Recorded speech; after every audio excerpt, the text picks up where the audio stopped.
crois connaître Jésus, mais sais-tu qui est vraiment Issa, fils de Mariam, alayhi salam? Tu as entendu parler du Jésus de la Bible, celui que certains appellent Dieu ou Fils de Dieu. Mais ce que tu vas entendre aujourd'hui, ce n'est pas une version, ce n'est pas une interprétation, c'est la vérité, révélée dans le Coran, confirmée par les hadiths authentiques et transmise par le dernier prophète Muhammad sallallahu alayhi wa sallam. Cette vérité, beaucoup l'ignorent, mais elle est là, claire, directe, bouleversante. Voici l'histoire du prophète Isa alayhi salam, racontée comme tu ne l'as jamais entendue. Tout commence non pas avec un homme, mais avec une femme, Mariam, la fille pieuse d'Imran, la femme la plus honorée de toute l'humanité.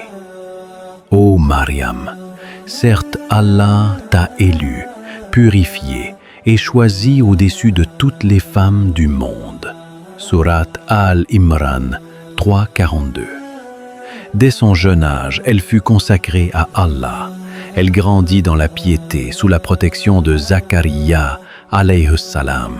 Elle priait, jeûnait et s'isolait pour méditer.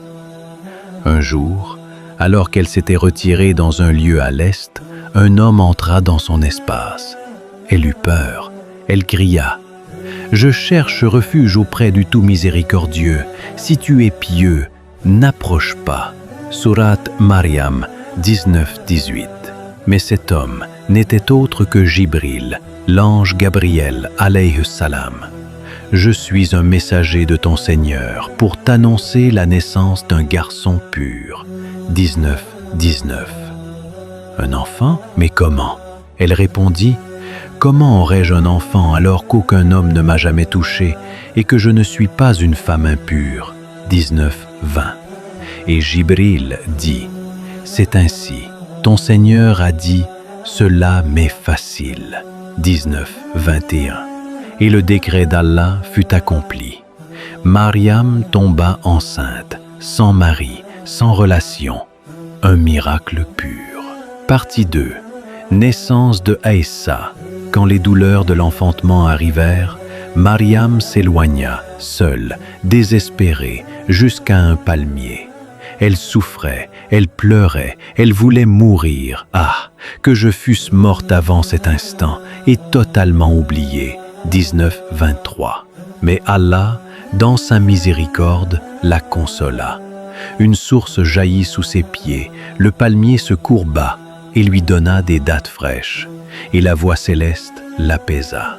Puis l'enfant naquit, un enfant béni, mais le peuple lui cria dessus, l'accusa. Ils dirent « Ô Mariam, tu as commis une chose monstrueuse. » 27. Mariam, sur ordre d'Allah, ne répondit pas. Elle désigna simplement son enfant. Ils se moquèrent. Comment parler à un bébé dans le berceau? Mais le miracle eut lieu. L'enfant parla. « Je suis le serviteur d'Allah. Il m'a donné le livre et a fait de moi un prophète. Il m'a béni où que je sois et m'a recommandé la prière et la zakat tant que je vivrai. » Partie 3. Sa mission, son peuple, ses miracles. Isa grandit en sagesse, en foi, en pureté. Et Allah lui conféra la prophétie, ainsi que l'Injil, l'Évangile. Il fut envoyé aux Banu Israël, les enfants d'Israël. Je viens à vous avec un signe de votre Seigneur. Sourate Al-Imran. Et les signes furent puissants. Il façonna un oiseau d'argile, souffla dessus, et l'oiseau prit vie. Il guérissait les aveugles nés. Il rendait la santé aux lépreux. Il ressuscitait les morts. Mais il ajoutait toujours « par la permission d'Allah ». jamais il n'a dit « Je suis Dieu ». Jamais il n'a dit « Adorez-moi ». Au contraire, adorez Allah, mon Seigneur et votre Seigneur. Celui qui associe à Allah, Allah lui interdit le paradis. Mais son peuple, plein d'orgueil, le rejeta. Ils l'accusèrent de magie, de mensonge, de blasphème. Seuls quelques disciples crurent en lui. Partie 4. Le complot et la non-crucifixion. Les chefs religieux se mirent à comploter. Ils ont dit « Tuons-le, finissons-en avec lui. Mais Allah est plus puissant que tous les plans. » Et voici ce que dit le Coran. Ils ne l'ont ni tué ni crucifié, mais ce n'était qu'une apparence. Ceux qui ont divergé sont dans le doute. Allah l'a élevé vers lui, et Allah est puissant et sage. Les soldats n'ont crucifié qu'un homme qui ressemblait à Issa, mais lui, Allah l'a élevé au ciel, vivant, protégé.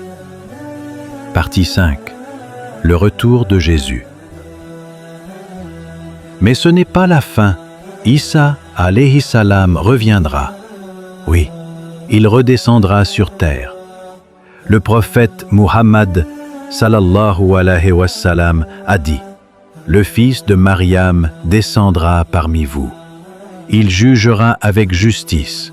Il brisera la croix, tuera le porc et abolira la jizya. Il descendra près du minaret blanc de Damas. Il combattra le Dajjal, l'Antéchrist, et il le tuera à la porte de Lod en Palestine.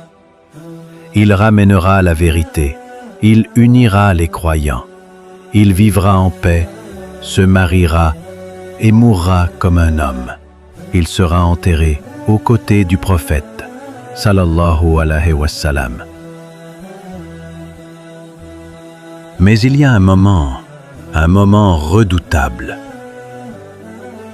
Et le jour où Allah dira « Ô Issa, fils de Mariam, est-ce toi qui as dit aux gens « Prenez-moi et ma mère comme deux divinités en dehors d'Allah » Et il répondra « Gloire à toi, il ne m'appartient pas de dire ce que je n'ai pas le droit de dire. Si je l'avais dit, tu l'aurais su. Je ne leur ai dit que ce que tu m'as ordonné. Adorez Allah, mon Seigneur et votre Seigneur. » Issa, alayhi salam, n'a jamais prétendu être Dieu. Il a appelé à l'unicité, à la foi pure, comme tous les prophètes avant lui. Alors maintenant, tu sais ce que dit le Coran. Tu sais ce que dit le prophète sallallahu alayhi wa sallam. Tu sais ce que dit Issa lui-même. La vérité est là.